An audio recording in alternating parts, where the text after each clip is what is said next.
గా తక్కువ ఖర్చుతోన పనులు పూర్తయి ప్రజలకు శాశ్వతంగా వనరు ఊరేటువంటివి. ఇప్పుడు నేను ట్రైబల్ తాండాలకు కూడా నీళ్ళు ఇవ్వాలని కర్ణతాండ లిఫ్ట్ ఇరిగేషన్ ప్రాజెక్ట్ తెచ్చిన. మొత్తం పనులు నా పీరియడ్లో కంప్లీట్ అయినాయి. మిగిలింది ఏంది ఒక సబ్స్టేషన్ నిర్మాణమే, మోటార్లకు కరెంటు బిగించే సబ్స్టేషన్ నిర్మాణమే. 2.5 ఏళ్ళు అయింది ఇవాళ కంప్లీట్ కాలేదు.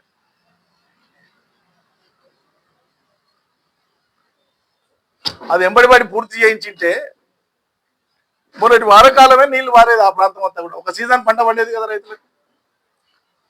కాంచెరువుకు నీళ్లు తీసుకొచ్చేది సవాయి కూడా. టీఆర్ఎస్ పార్టీ పుట్టినప్పటి నుంచి ఎత్తుకున్నటువంటి నినాదము పాలమూరు జిల్లాలో ఉండేటువంటి కల్వకుర్తి ఎత్తిపోతలనే కాదు, మిగతా అన్నీ కూడా ఆచరణకు నోచుకోలేదు, ఇవి పెండింగ్ ప్రాజెక్టులుగా ఉన్నాయని చెప్పి ప్రతి ఏడు బడ్జెట్లో ఎంత డబ్బు ఖర్చు పెడతారు ఒక్కొక్క ప్రాజెక్టుకు, ₹1 కూడా ఖర్చు పెట్టకుండా మళ్ళీ నెక్స్ట్ ఇయర్ మళ్ళీ అదే బడ్జెట్లో ఎట్లా చూపిస్తారని శాసనసభలో కేసీఆర్ గారు పలుమార్లు వివరించినారు.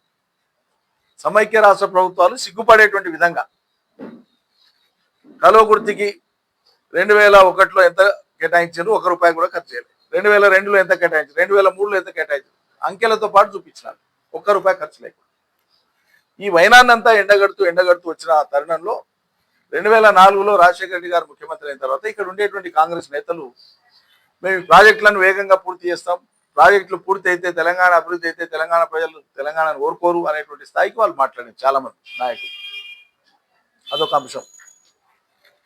రాజశేఖర రెడ్డి గారు జలయజ్ఞంలో భాగంగా ఈ పెండింగ్లో ఉన్న ప్రాజెక్టులన్నింటినీ కూడా నేను వేగిరపరిచి స్పీడప్ చేసి నేను పూర్తి చేస్తా అని చెప్పి రాష్ట్రంలో తెలంగాణలో ఉండేవే కాక ఆంధ్ర ప్రాంతంలో ఉండేటువంటి అనేక ప్రాజెక్టులను కూడా జలయజ్ఞంలో వాటిని లిస్ట్ అవుట్ చేసి ప్రాధాన్యతలు నిర్ణయించి 2 ఏళ్లలో పూర్తి అయ్యేవేవి, 3 ఏళ్లలో పూర్తి అయ్యేవేవి, ఏడాదిలో పూర్తి అయ్యేవేవి, 5 ఏళ్లలో పూర్తి అయ్యేవి కేటగరైజ్ చేసినారు, చేసి పనులు ప్రారంభించారు. పేపర్ మీద కేటగరైజేషన్ ఉంది కానీ ఆచరణకు వచ్చేటప్పటికి రాయలసీమలో ఉండేటువంటి ప్రాజెక్టులన్నీ కూడా రాజశేఖర రెడ్డి గారు శరవేగంగా పూర్తి చేస్తూ పోయినారు. అప్పుడే ఆయన పోతిరెడ్డిపాడు హెడ్ రెగ్యులేటర్ని పెంచడం, 11,000 క్యూసెక్ల సామర్థ్యం ఉండేటువంటి 4 తూములను మొత్తం ఆయన ఇంకో 44,000 క్యూసెక్లకు పెంచి మొత్తం అది 55,000 క్యూసెక్ల నీళ్లు అవతల ప్రాంతానికి పోయేటట్లుగా పోతిరెడ్డిపాడు హెడ్ రెగ్యులేటర్ని మార్చి దానికి అనుగుణంగా కాలువల నిర్మాణం, రిజర్వాయర్ల నిర్మాణం, 235 టీఎంసీల నిల్వ ఉండేటువంటి వివిధ రిజర్వాయర్లను రాజశేఖర రెడ్డి గారు పూర్తి చేయించారు. కొత్త గొప్ప మిగిలి ఉంటే తర్వాత పూర్తి అయినాయి, ఆయన మొదలుపెట్టేసారు. ఇవి మాత్రం నామమాత్రంగా కొనసాగుతున్నాయి. అలా 2004 నుంచి 2006 వరకు టీఆర్ఎస్ కాంగ్రెస్ ప్రభుత్వంలో భాగస్వామి అన్నాడు. తెలంగాణ ఇస్తామన్నందుకు ఆయన పొత్తు పెట్టుకొని ఇక్కడ ఢిల్లీలో భాగస్వాములం. ఓవైపు పోతిరెడ్డిపాడు ద్వారా అక్రమంగా నీళ్లు తీసుకుపోవడము, ఆ ప్రాజెక్టులను పూర్తి చేసుకోవడము, తెలంగాణలో ఉండేటువంటి పర్టికులర్గా పాలమూరు జిల్లా లాంటి ప్రాజెక్టులను పెండింగ్లో పెట్టడము, అదేవిధంగా గోదావరి నది మీద ఉండేటువంటి ప్రాజెక్టులను కూడా ఇక్కడ పెండింగ్లో పెట్టడము, వీటన్నింటి మీద కూడా ఆ రోజు కేసీఆర్ గారు పెద్ద పంచాయతీ పెట్టి కాంగ్రెస్ అధిష్టానంతో విభేదించి మీటింగ్ పెట్టి వాళ్ళు మధ్యవర్తిత్వం చేసినా కూడా ఫైనల్గా పోతిరెడ్డిపాడును ఆపకపోతే, మా ప్రాజెక్టులను తొందరగా టేకప్ చేయకపోతే మేము ప్రభుత్వంలో ఉండము అని చెప్పి ఆయన రాజీనామా చేసినాం. టీఆర్ఎస్ రాజశేఖర రెడ్డి ప్రభుత్వంతో విభేదించి రాజీనామా చేశారు 6 మంత్రులు ఈ పనుల కోసమే. తర్వాత ఆందోళనను వేగవంతం చేసినాం, అదొక భాగం. ఆ ప్రక్రియలో భాగంగా తెలంగాణ వాదాన్ని ఎంతో కొంత తగ్గియవచ్చు లేదా మరిపియవచ్చు అనేటువంటి ఆ ధ్యాసతో ఒక మందం పనులను రాజశేఖర రెడ్డి గారి పీరియడ్లో ఈ ప్రాజెక్టుల మీద చేశారు, కానీ పూర్తి చేయలే. 2013 వచ్చేదాకా, కిరణ్ కుమార్ రెడ్డి ప్రభుత్వం వచ్చేదాకా కేఎల్ఐ కింద ఇది 100 సార్లు చెప్పినా ఇది రికార్డులో ఉంటుంది. ఏదైనా కూడా ఓ ప్రాజెక్టు ఏ రోజుకు ఎన్ని పనులు అయినాయి అనేది రికార్డులో ఉంటుంది. ఎన్ని పనులకు ఎంత బిల్లు రికార్డ్ అయింది అనేది ఉంటుంది, ఎంత బిల్లు పేమెంట్ అయింది అని ఉంటుంది, డేట్ల వారీగా ఉంటుంది. వీటన్నిటి లెక్కల ఆధారంగా 100 సార్లు చెప్పినాను. ఇప్పటికీ కేఎల్ఐ కింద ఎల్లూరు దగ్గర ఉండేటువంటి ఫస్ట్ లిఫ్ట్ అది మాత్రమే పూర్తి చేసినారు కిరణ్ కుమార్ రెడ్డి ప్రభుత్వం ఉండగా. ఆయన చేతుల మీదుగా వచ్చి ఆ రోజు ప్రారంభోత్సవం చేసినారు. ఆ సిస్టమ్ మొత్తం కంప్లీట్ అయిన కారణంగా పారేది కేవలం 12,000 ఎకరాలు మాత్రమే. అక్కడి నుంచి నీళ్లు ముందరికి వచ్చి జొన్నల బావుడికి రావాలి, జొన్నల బావుడి నుంచి గుడిపల్లికి రావాలి, గుడిపల్లి నుంచి కలవకుర్తి దాకా పోవాలి నీళ్ళు. ఈ 2 స్టేజ్లలో జొన్నల బొగుడ కానీ గుడిపల్లి కాడ కానీ ఉండేటువంటి ఆయకట్టే పెద్దది. జొన్నల బొగుడ కాడ పూర్తి అయితే వచ్చే ఆయకట్టు 52,000 ఎకరాలు. మిగిలినటువంటి టోటల్ ఆయకట్టు అంతా కవర్ అయ్యేది గుడిపల్లి కాడ. కుడి కాలువ అచ్చంపేట దిగిపోతుంది, ఎడమ కాలువ నారకల్లు జడ్చర్ల మీదుగా కలవకుర్తి దాకా పోతుంది. సో ఈ కాలువలు అసంపూర్తి. 2 పంపింగ్ స్టేషన్లు, 2 లిఫ్ట్ల కాడ, జొన్నల బొగడ లిఫ్ట్, గుడిపల్లి లిఫ్ట్ కాడ ఉండేటువంటి సర్జిపూల్ కానీ, పంపింగ్ స్టేషన్ కానీ, మోటార్ల బిగింపు కానీ, మిగిలిన కాలువలు కానీ, ఎలక్ట్రోమెకానికల్ వర్క్స్ అన్ని కానీ, కాలువల వెంబడి ఉండేటువంటి అనేక రకాల స్ట్రక్చర్స్, బ్రిడ్జిలు ఉంటాయి. వాగొస్తే కింది నుంచి లెవెల్ కింద ఉంటానంటే కింది నుంచి పోయేది అండర్ పాస్ అంటారు, పైనుంచి పోయేది ఉంటే సూపర్ పాస్ అంటారు, డబుల్ కార్ట్ పోయేది ఉంటుంది, సింగిల్ కార్ట్ పోయేది ఉంటాయి, అంటే బండ్లు పోయేటువంటి ఉంటాయి. ప్రతి 2-3 కిలోమీటర్లకు ఒక బ్రిడ్జ్ ఉంటుంది. ఈ స్ట్రక్చర్స్ 300 స్ట్రక్చర్స్ ఇవి ఒక్కటి కూడా ముట్టుకోలేరు. అప్పటికి ఆడింత మట్టి తోడు పెట్టారు. ఈ 300 స్ట్రక్చర్లను పూర్తి చేయడము, 2 పంపింగ్ స్టేషన్లను పూర్తి చేయడము, మోటార్లు బిగించడము, మొత్తం 40 ఏళ్లలో కలవకుర్తి ఎత్తిపోతలకు అయినటువంటి ఖర్చు 5,000 పైచిలకు కోట్లు ఉంటే సుమారు 2,800 పైచిలకు కోట్లు కేవలం 4 ఏళ్ల 5 ఏళ్ల కాలంలో బీఆర్ఎస్ ప్రభుత్వమే, కేసీఆర్ ప్రభుత్వమే ఖర్చు పెట్టి వాటిని పూర్తి చేసింది. మొత్తమైన ఖర్చు ఎంత, అందులో ఏ రోజు నుంచి ఏ రోజు వరకు ఎంత ఖర్చు అయింది అనేది రికార్డు ఉంటుంది కదా. ఆ రికార్డు తీసుకొని మాట్లాడాలి. ఎవడైనా విభేదించడం ఉంటే అదే తప్ప నువ్వు చెప్పిందని ప్రతిదానికి రికార్డే ఉంటుంది, ప్రభుత్వంలోనే ఉంటుంది. సో ఇక్కడ ఏంటంటే చాలా క్రూషియల్ ఇష్యూ. ఇదంతా నేను మీకు ఎందుకు ఎక్స్ప్లెయిన్ చేస్తున్నా అంటే, కలవకుర్తి ఎత్తిపోతల నుంచి ఎన్ని నీళ్లు తీసుకోవాలి, 2.5 లక్షలతో మొదలుపెట్టింది. అది పూర్తి చేసేటువంటి క్రమం వచ్చే వరకు రైతులు మాకు కావాలి అంటే తప్పకుండా వాళ్ళ కోరిక మేరకు పెంచుకుంటా పోతే దగ్గర 4.5 లక్షల ఎకరాలకు పోయింది. కానీ 4.5 లక్షల ఎకరాలకు నీళ్ళు ఇవ్వాలంటే పారినన్ని రోజులు మోటార్లు నడుస్తుంటాయి. మీరు నింపుకుందామంటేనంటే పుష్కలంగా నింపుకుందాము, వానలు పుష్కలంగా ఉన్నాయి అన్నప్పుడు నీళ్లు దాచుకోనికే మీకు ఒడిసి పట్టుకోనికే రిజర్వాయర్లు లేవు. అందుకే ఎప్పుడైనా సరే ఒక లిఫ్ట్ ఇరిగేషన్ ప్రాజెక్టును ప్లాన్ చేసినప్పుడు నీళ్లు ఎత్తిపోసుకునేటువంటి క్రమంలో ఎన్ని రోజులు మనం నీళ్లు ఎత్తిపోసుకునే వెసులుబాటు ఉందో అన్ని రోజులలో మాక్సిమం నీళ్లు ఎత్తిపోసుకుంటే కాలువల నుంచి ప్రవహించేదంతా మిగిలిన నీళ్లు మనం రిజర్వాయర్లలో ఏ పాయింట్లో ఎంత నిల్వ ఉంచుకోవచ్చు, ఇది లిఫ్టులు బంద్ అయినాక, ఏట్లో నీళ్లు బంద్ అయినాక ఈ రిజర్వాయర్ల నీళ్ళని ఎట్లా వాడుకోవచ్చు అనేటువంటి ఆ విధంగా లిఫ్ట్ ఇరిగేషన్ స్కీమ్లు రూపకల్పన జరగాలి. అది లేకుండా చేయకూడదు. ఇది తెలియదు, మాకు దోషింది మేము చేస్తామని మాట్లాడుతాం. ముఖ్యమంత్రి నీటిపారుదల శాఖ మంత్రి వచ్చి ఆడ కూర్చొని ప్రజాభిప్రాయ సేకరణ తీసుకోమని చెప్పండి. 80%కి అబోవ్ వస్తానంటే yes will go with the people. ప్రజలు కోరుకుంటే మేము ఎదుగుతుంట. మేము ఎలా నార్లాపూర్ కట్టినా, ఏదులు కట్టినా, వట్టెం కట్టినా, కరవెణ కట్టినా, ఉదండాపూర్ కట్టినా more than 90% of the people, ఏదులలో 100% ఒప్పించినారు. నార్లాపూర్లో మోర్ దాన్ 80% ఒప్పుకున్నారు. కరవెణ, ఉదండాపూర్, వట్టెంలో మోర్ దాన్ 80% ఒప్పుకున్నారు. 100% ఒప్పించింది నేనే ఏదులలో, 100%. ఆ రోజున్న రేట్లలో 5.5 ఇస్తేనే ప్రజలు చాలా సంతోషపడ్డారు. ఆ రోజు పరిస్థితి అదే ఎక్కువ అప్పుడు. కానీ ఇప్పుడు ఏంది పరిస్థితి? పెండింగ్ ప్రాజెక్టులను మేము పూర్తి చేసిన తర్వాత ఆ నీళ్లు బారుతూ వరుసగా పంటలు పండే వరకు గత 10 ఏళ్ల నుంచి 7-8 ఏళ్ళు 10 ఏళ్ల నుంచి ఒకవైపు రైతు బంధు ఇచ్చి మరోవైపు గ్రామీణ ప్రాంతాలు బాగా అభివృద్ధి అయ్యేటట్లుగా ఒకవైపు పెన్షన్స్, ఒకవైపు రైతు బంధు, ఒకవైపు బీమా, పంటల కొనుగోళ్లు ఇవన్నీ చేసే వరకు గ్రామీణ ఆర్థిక వ్యవస్థ బాగా పెరిగిపోయింది, బలోపేతమైంది. దీంతో పాటు భూముల విలువలు విపరీతంగా పెరిగినాయి. కేసీఆర్ ముఖ్యమంత్రిగా ఉన్నంత కాలం ఒక 20 ఏళ్ల కింద 25 ఏళ్ల కింద 15,000, 20,000, 30,000 ఉండే భూములు. తెలంగాణ ఉద్యమంలో మేము నోరు నెత్తి కొట్టుకొని చెప్తుంటాం, అమ్మకండి భూములు, అమ్మితే నష్టపోతారు, రేపు కాలువలు వస్తాయి, బాగుపడతారు, జర్ర ఓపిక పట్టండి, ఎంత కష్టం ఉన్నా అప్పన్న చేయండి కానీ భూములు అమ్మకండి అని చెప్పి నేను ఊరూరు ఉపన్యాసాల్లో చెప్పేవాడిని. ప్రజలు గుర్తు చేస్తారు అప్పుడప్పుడు నేను పోయినప్పుడు. నువ్వు చెప్పినావు కానీ మేము తెలంగాణ వస్తుంది నీళ్ళు వస్తాయంటే మేము నమ్మలేదు సార్ అంట. ఏమో అమ్ముకుంటేవి చేజార్చుకుంటేవి ఇంకేం చేస్తాం సార్ అంట. కానీ కేసీఆర్ దిగిపోయే నాటికి వనపర్తి జిల్లాలో మీరు ఏ మారుమూల గ్రామంలోకి పోయినా కూడా 25-30 లక్షల ఎకరాలకు భూమి తక్కువ లేకుండే. వనపర్తి చుట్టుముట్టు అయితే కోట్లకే పోయిండే. కాబట్టి గ్రామీణ ప్రాంతాలలో భూముల విలువలు విపరీతంగా పెరిగిన నేపథ్యంలో భూసేకరణ అనేటువంటిది ప్రభుత్వాలకు చాలా పెద్ద ఛాలెంజ్ అవుతుంది. ఇలా కాంగ్రెస్ ఉంది, రేపు ఇంకో ప్రభుత్వం రావచ్చు, మా ప్రభుత్వం వస్తుంది, అది వేరు. కానీ మేమైనా భూసేకరణ రేపు భవిష్యత్తులో చేయాలంటే ఇదే సమస్య వస్తుంది.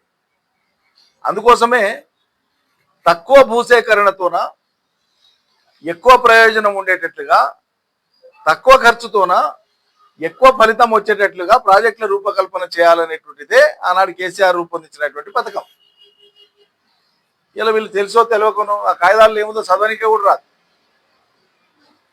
అది చదవనికి రాకపోతే వాళ్ళ తప్పని అన్నాను. కానీ అది దాంట్లో ఏముందో తెలియకుండానే మాటికి ఒకసారి కాయిదాలు చూపించి మాట్లాడతారు మాట్లాడేటోళ్ళు పుణ్యాత్ములు.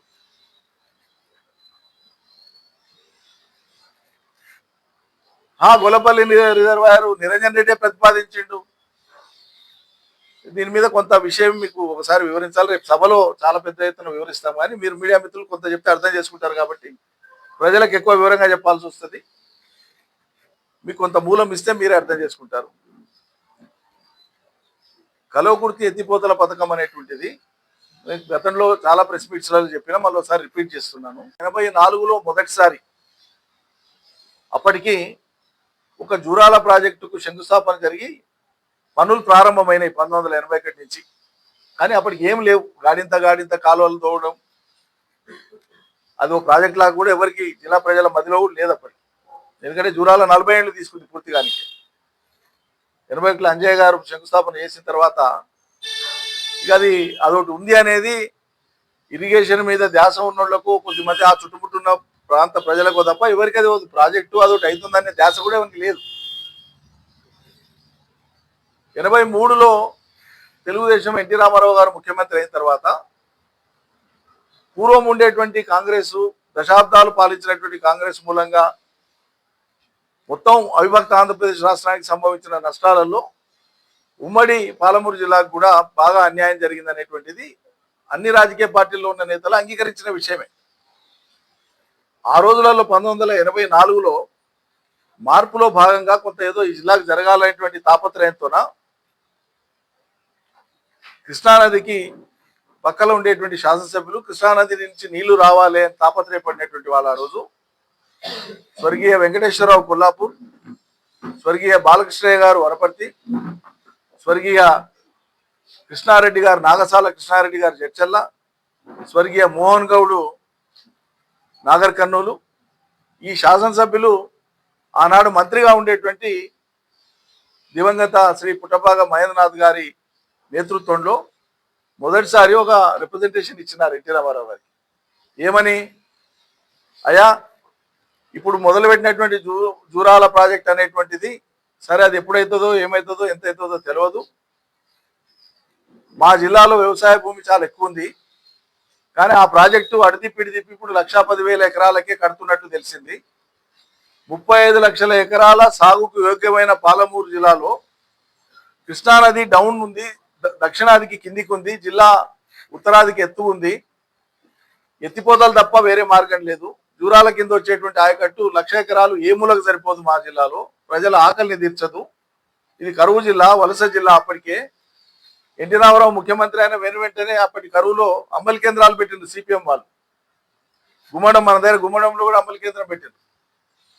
ఆ పరిస్థితి నెలకొన్న టైంలో ఈ స్థితిని వివరించి మాకు కృష్ణానదికి వెళ్ళి నీళ్లు ఎత్తిపోస్తే తప్ప మార్గం లేదు. ఆ ఎత్తిపోతల ద్వారా ఎంత వీలైతే అంత, ఎంత అవకాశం ఉంటే అంత ఎత్తిపోసే మార్గంలో నీళ్లు ఇవ్వడానికి ఏదైనా ఆలోచన చేయండి అని వీళ్ళు ఇచ్చినటువంటి తొలి రిప్రజెంటేషన్ అది. దాని మీద స్పందించినటువంటి ఎన్టీ రామారావు గారు 16 జూన్ 1984 నాడు ఒక జీవో విడుదల చేసినారు. ఇవన్నీ రికార్డ్స్లో ఉన్నాయి. ఏమని, కృష్ణానది నుంచి నీళ్లు ఎత్తిపోయడం మూలంగా ఎన్ని నీళ్లు ఎత్తిపోయొచ్చు, ఎంత ఖర్చు అవుతుంది, ఎక్కడి దాకా తీసుకుపోవచ్చు, దీని మీద మీరు అధ్యయనం చేయండి అని చెప్పి ఒక జీవో విడుదల చేసి అయిపోయింది. ఆ జీవో అక్కడే మూలన పడిపోయింది. ఎవరు పట్టించుకోలేదా? ఎందుకంటే ఇంజనీర్లు ఆంధ్రోళ్ళే, మంత్రులు పెద్ద శాఖలు నిర్వహించేది వాళ్ళే, ఇరిగేషన్ శాఖ వాళ్ళది. ఇక అది ఏమవుతుందో ఎప్పుడైతుందో దేవునికి తెలియదు. అటువంటి పరిస్థితి. 89 వచ్చింది. 89 వరకు ఏం కాలే. 89లో ఎన్టీ రామారావు ఓడిపోయి మళ్ళీ కాంగ్రెస్ ప్రభుత్వం అధికారంలోకి వచ్చింది. వచ్చినాక మళ్ళా దీన్ని కదిలించే ప్రయత్నం కొంతమంది చేస్తే అప్పుడు మన నాగర్ కర్నూల్లో ఒక డివిజన్ ఆఫీస్ పెట్టినారు. దాని పేరు కల్వకుర్తి ఎత్తిపోతల పథకం అని పేరు పెట్టి ముందు దాన్ని పెదమరూరు ఎత్తిపోతల పథకం అని పిలిచింది. పెదమారు కాడ ఎత్తిపోసి చక్కగా చర్చల దాకా తీసుకోవాలి. అలైన్మెంట్ స్ట్రైట్ ఉండే అప్పుడు దాన్ని మార్చి కల్వకుర్తి దాకా నీళ్ళు పోవాలి కాబట్టి పథకం పేరు కల్వకుర్తి ఎత్తిపోతల పథకం అని పెట్టి ముందు 50,000 కన్నారు, 50,000 ఎకరాలకు అన్నారు. డివిజన్ ఆఫీస్ ఏర్పాటు చేసి నాగర్ కర్నూలు 1991లో 76 లక్షల రూపాయలతోన ఒక డివిజన్ ఆఫీస్ ఏర్పాటు చేశారు. ఆ డివిజన్ ఆఫీసు 91 నుంచి 93 వరకు ఏమీ పని చేయాలి. మళ్ళీ 93 వచ్చే వరకు ఎన్నికలు సమీపిస్తున్నాయి. అప్పుడు తెలుగుదేశం ప్రతిపక్షంలో ఉండే, ప్రతిపక్ష పార్టీగా ఆనాడు టేకప్ చేయాలి ఇది అని చెప్పి ఆనాడు ఆందోళన చేసినాం. అందులో మేము కూడా భాగస్వాములమే. అంతకంటే ముందు కూడా చాలా మంది రిటైర్డ్ ఇంజనీర్లతో వాళ్ళతో కలిసి కృష్ణా నీళ్లు మన ప్రాంతానికి రావాలని పార్టీలకు అతీతంగా ఆందోళన చేసినాం. అప్పుడు నేను యువ న్యాయవాదిని, దాంతో అసోసియేట్ అయి ఉన్నా నేను మొదటి నుంచి. అణువు తెలుసు నాకు. దాంతోన 94 వచ్చే వరకు ఎన్టీ రామారావు గారు మళ్ళీ ముఖ్యమంత్రి అయినారు. మళ్ళీ ముఖ్యమంత్రి అయిన తర్వాత దాని మీద ఏదైనా పని మళ్ళీ జరగాలని ప్రయత్నం చేశారంటే మళ్ళీ అప్పటికేం ముందలిపోలే. ఈ 50,000 ఎకరాలకు ఇద్దామనుకునేటువంటి స్కీమ్ను ప్రజాప్రతినిధులు అందరి ఒత్తిడి మూలంగా అప్పుడు జనార్దన్ రెడ్డి గారు, నాగం జనార్దన్ రెడ్డి గారు కొంత లీడ్ తీసుకున్నారు. 50,000 సరిపోవు, మాకు దీన్ని పెంచాలి అంటే 2,50,000 అన్నారు. 2,50,000 చేద్దామన్నారు. పని మొదలు కాలే. పేపర్ల మీదనే ఇదంతా సర్వేలు, డిపిఆర్లు అంతా ఇవే. డిపిఆర్లు మార్చడం, మళ్ళీ కొత్తది తయారు చేయడం. ఆ తర్వాత 2,50,000కు 13 రిజర్వాయర్లు కట్టాలని ప్రతిపాదించారు. ఈ 13 రిజర్వాయర్లు కట్టాలంటే చాలా కాస్ట్లీ అవుతుంది, 13 ఏడ కడతామని చెప్పి దాన్ని తర్వాత ఆలోచనగా 3 రిజర్వాయర్లకు కుదించింది. 13/3 కుదించింది ఆలోచన. ఇది కట్టడం మొదలు పెట్టేటప్పటికి ఎన్టీ రామారావు కూడా పోయిండు. మళ్ళీ చంద్రబాబు నాయుడు గారు ముఖ్యమంత్రి అయ్యారు. చంద్రబాబు నాయుడు గారు ముఖ్యమంత్రి అయినాక 1995 జూలైలో కొల్లాపూర్ దగ్గర మళ్ళీ ఆయన శంకుస్థాపన చేసి కల్వకుర్తి లిఫ్ట్ ఇరిగేషన్ 2,50,000 ఎకరాలకు నీళ్ళు ఇచ్చేటువంటి దానికి మళ్ళీ శంకుస్థాపన చేశాం 1995 జూలైలో. నేనున్న ఆ రోజు 98 జూలై.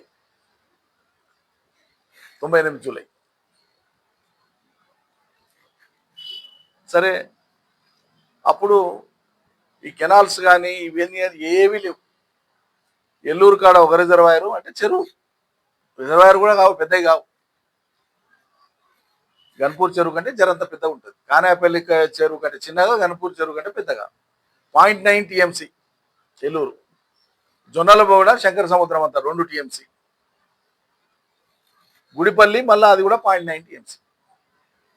మొత్తం కలిపితే 4 TMCలకే తక్కువగా ఉండేటువంటి 3 చెరువులను కట్టినారు. అది నాగం జనార్దన్ రెడ్డి ఆనాడు ఎంబడిపడి, వాస్తవంగా ఆయన ఎంబడిపడి అధికారంలో ఉన్నప్పుడు కానీ ప్రతిపక్షంలో ఉన్నప్పుడు ఎక్కువ మాట్లాడింది దాని గురించి, ప్రయత్నం చేసి. ఆ తర్వాత 2004లో మళ్ళీ కాంగ్రెస్ అధికారంలోకి వచ్చి రాజశేఖర రెడ్డి గారు ముఖ్యమంత్రి అయ్యేదాకా అప్పటికి జరిగిన పరిణామాలు ఏంటి? 2001లో టీఆర్ఎస్ పార్టీ పుట్టింది.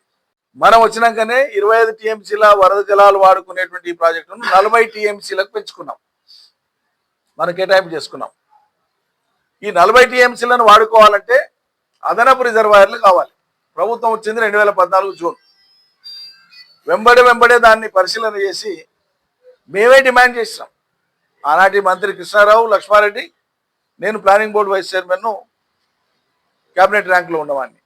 అధ్యయనం చేసి కల్వకుర్తి ఎత్తిపోతల మొత్తం పథకంలో భాగంగా ఉద్దేశపూర్వకంగానే తక్కువ రిజర్వాయర్లు కేవలం 4 టీఎంసీలే పెట్టి రైతుల నోట్లో మట్టి పోసిన వీళ్ళు. దీని ఎంబడేమన్నా అదనంగా రిజర్వాయర్లు కట్టుకునే వెసులుబాటు ఉందేమో ప్రభుత్వం పరిశీలన చేయాలని మేమే కోరుతాం. కోరితే ఒక జీవో ఇచ్చి సర్వే చేయమని చెప్పినారు. అది ప్రొసీజర్. ఆ జీవో ద్వారా వాళ్ళు మొత్తం సర్వే చేసి ఇంజనీర్లంతా చెప్పింది ఏంటంటే కెనాల్ యొక్క పై భాగంలో రిజర్వాయర్లు కట్టడానికి రాదు, ఎందుకంటే లెవెల్ పైకి అవుతుంది. కెనాల్ యొక్క కింది భాగంలో ఆల్రెడీ కెనాల్ సిస్టమ్ కింద కవర్ అవుతుంది కాబట్టి ఎక్కువ సామర్థ్యం వస్తలేదు. అంతా 2 నుంచి 3 టీఎంసీల మధ్యలో ఇక్కడ గొల్లపల్లి కాడ వస్తుంది. పొలికపాడు చెరువును చేసుకుంటానంటే ఆడ 1-1.5 వస్తుంది. ఇక తూడుకుర్తి కానీ, తలుపునూరు కానీ, అక్కడ ముందలిపోతే మిడిజిల్ బోయినపల్లి కానీ, ఇటువంటి చోట ఉండేటువంటివన్నీ కూడా మరి ముంపు గురవుతుంది. కానీ ఆ మందం మాకు నీళ్ళు ఎక్కువ వస్తలేవు అనేటువంటి విధంగా రిపోర్ట్ ఇచ్చారు. అప్పుడు అధ్యయనం చేసి కేసీఆర్ గారు ఆనాడు ఏం చెప్పినట్టే మాకు ఇది ఇప్పుడు ఆయనలో ఉన్నటువంటి మంత్రి ఉన్నాడు కదా, ఇప్పుడు జూపల్లి కృష్ణారావు, కాంగ్రెస్లో కూడా మంత్రి కదా ఆయన. ఎమ్మెల్యేలు అంటే కాయిదాలు ఇచ్చేకాడికి ఉంటారు. ప్రభుత్వంలో మంత్రులు అనేవాళ్ళు నిర్ణయాత్మక పాత్ర పోషిస్తారు. మరి నిర్ణయాత్మక పాత్ర పోషించిన కృష్ణారావు గారు చెప్పాలి కదా. అప్పుడు ఈ కేఎల్ఐ స్కీమ్ మొత్తం 4.5 లక్షల ఎకరాలకు పారేటట్లుంది, రిజర్వాయర్లు లేవు. ఈ 4.5 లక్షల ఎకరాలు పారేటువంటి విధంగా మనం ఒక అష్యూరెన్స్ చేద్దాం, ఎట్లా చేద్దామని ప్లాన్ చేసి అప్పటికే పాలమూరు రంగారెడ్డి పథకం స్కీమ్ తయారైంది, ఫౌండేషన్ అయింది, ల్యాండ్ అక్విజిషన్ స్టార్ట్ అయింది, రిజర్వాయర్ల నిర్మాణం కూడా స్టార్ట్ అవుతా ఉంది. ఆ టైంలో మేము రిప్రజెంట్ చేసినాం, సార్ ఇప్పుడు పాలమూరు రంగారెడ్డిలో వచ్చేటువంటి నీళ్లను అవసరమైనప్పుడు కేఎల్ఐ కూడా వాడుకునేటువంటి విధంగా ఒక ప్రావిజన్ పెట్టుకుంటే ఇంటిగ్రేట్ అవుతాయి ప్రాజెక్ట్స్ అన్ని కూడా. మంచి ఐడియా, ఇదే చేద్దాము, నా ఐడియా కూడా అదే అని కేసీఆర్ గారు చెప్పారు. ఎట్లా చేద్దాం చెప్పినాం. ఏదులా ఇది 7 టీఎంసీలతో వస్తుంది. ఇది కట్టిన మూలంగా ఏదుల లోపల గర్భంలో 5,000 ఎకరాలు భూమి కేఎల్ఐ కింద ఆయకట్టుపోతుంది. కట్టిన కారణంగా కట్ట కింద ఇంకో 7,000 ఎకరాలకు నీళ్ళు రాకుండా పోతుంది. అంటే 12,000 ఎకరాలు డిస్కనెక్ట్ అవుతుంది మాది కేఎల్ఐ కింద ఉన్న ఆయకట్టు.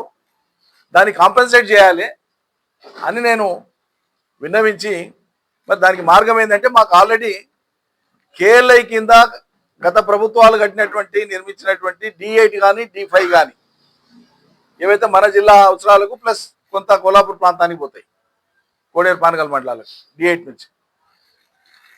ఈ కెనాల్స్ డిజైన్ చేయడం లోపభూయిష్టంగా చేసిండ్రు. D8 అనేది 28,000 ఎకరాలకు డిజైన్ చేసిండ్రు, కానీ దాని కింద దగ్గర 50,000 ఎకరాలకు వచ్చింది. నీళ్ళు అందాక అటు కోడేరోళ్ళు, ఇటు పానగల్లోళ్ళు, ఇటు వనపర్తి, చందాపురం, దత్తాయపల్లి, సవాయిగూడెం ఈ ప్రాంతం వాళ్ళు నీళ్ళు అందాక నీళ్లు లేక వాళ్ళు తిప్పలు పడుతున్నారు. 3 మండలాల నడవ పంచాయతీ అవుతుంది. కాబట్టి D8 అనేటువంటి దాన్ని ఆధునీకరించాలి అని ఒక ప్రతిపాదన పెట్టాం. ఆ ప్రతిపాదన ప్రభుత్వంలో పెండింగ్లో ఉంది. D8ను ఆధునీకరిస్తే, ఉన్నదాన్ని కొంచెం వెడల్పు చేసి లైనింగ్ చేస్తే 28,000 ఎకరాల నుంచి 50,000 ఎకరాలు మారడానికి ఆస్కారం ఉంటుంది. అదేవిధంగా D5ని ఆధునీకరిస్తే దాని కింద ఉండేటువంటి ఆయకట్టు కూడా సుభిక్షంగా నీళ్ళు వస్తాయి. ఒకనాడు ఈ వనపర్తి నియోజకవర్గంలోని మొత్తం ప్రాంతం, అప్పుడు గోపాల్పేట, నాగర్ కర్నూలు నియోజకవర్గంలో ఉండేది, నాగం జనార్దన్ రెడ్డి గారి కింద ఉండేది. ఆయన ఏం చేసిండంటే ఆనాడు ఈ కల్వకుర్తి మొత్తం రాడార్లో, కల్వకుర్తి డిజైన్స్లో ఆయన నియోజకవర్గం పెట్టుకున్నాడు. గోపాల్పేట వరకు ఆయనది కాబట్టి పెట్టుకున్నాడు. పెదమందడి కానీ, గన్పూర్ కానీ, వనపర్తి కానీ ఇవేవి కల్వకుర్తి లిఫ్ట్ స్కీమ్లో ఆయకట్టు పరిధిలో మనం లేం. తెలంగాణ వచ్చే వరకు ఆయకట్టు పరిధిలో మనం లేం. 60 మీటర్ల దిగువనే ఉంటుంది వనపర్తి. గుడిపల్లి కాలువ నుంచి వనపర్తి 60 మీటర్ల దిగువన ఉంటుంది. 60 మీటర్లు అంటే 180 ఫీట్లు. అర్థం కాదు ఎవరికి. అటువంటిప్పుడు న్యాచురల్గా ఇక్కడ పెట్టాల్సింది ఉద్దేశపూర్వకంగా వదిలేసాం. సరిగ్గా అప్పుడు ఉన్న వాళ్ళు పట్టించుకోలేదు. ఇప్పుడు నేను మాట్లాడి కూడా వృధా. దాన్ని ఎత్తి చూపి నేను మరి దీనికి పరిష్కారం ఏంటంటే ఒకటి బుద్ధారం బ్రాంచ్ కెనాల్, ఒకటి గణపురం బ్రాంచ్ కెనాల్ను రెండింటినీ నేను మంజూరు చేపించిన. ఉదాహరణ కింద 25,000 ఎకరాలు, ఇంకో దాని కింద 25,000 ఎకరాలు. కానీ ఆచరణలో అది 40,000 ఎకరాల దాకా పోతుంది.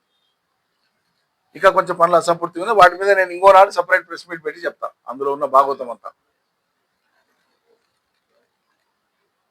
కాబట్టి రేపు ఈ కలవకుర్తి ఎత్తిపోతల నుంచి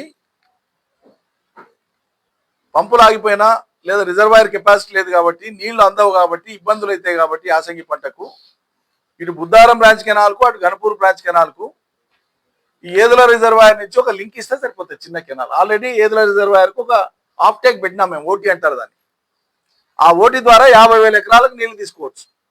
ఎప్పుడు వనపర్తి ప్రాంతంలో ఉండేటువంటి రైతాంగానికి నీటి కొరత వచ్చిందంటే అప్పుడు ఏదుల ఓటీ తెరిస్తే మనం ఇచ్చే చిన్న లింకింగ్ కెనాల్ ద్వారా అటు బుద్ధారం బ్రాంచ్ కెనాల్కు అటు గణపూర్ బ్రాంచ్ కెనాల్కి ఇస్తాం. సోలిపూర్ మహానాజ్పేట్ మధ్యలో అక్కడ కనెక్ట్ చేస్తాం. బుద్ధారం బ్రాంచ్ కెనాల్కు జంగమాపల్లి కాడ కనెక్ట్ చేస్తాం. ఇదంతా మొత్తం ప్లాన్ ప్రకారంగా చేసినాం. D8 కింద ఉండేటువంటి ఆయకట్టు D8 కిందికి వచ్చేటువంటి దానికి కూడా దీని నుంచి ఏదుల నుంచి మనం కొంత సప్లిమెంట్ చేసుకునే అవకాశం ఉంది. ఈ కారణాల చేత ఆ రోజు ఏమన్నారంటే ఏదుల ఇక్కడ వచ్చేసింది ఆల్రెడీ 7 TMCల రిజర్వాయర్, పని మొదలు పెట్టినాం, రేపు మాపు అయిపోతుంది.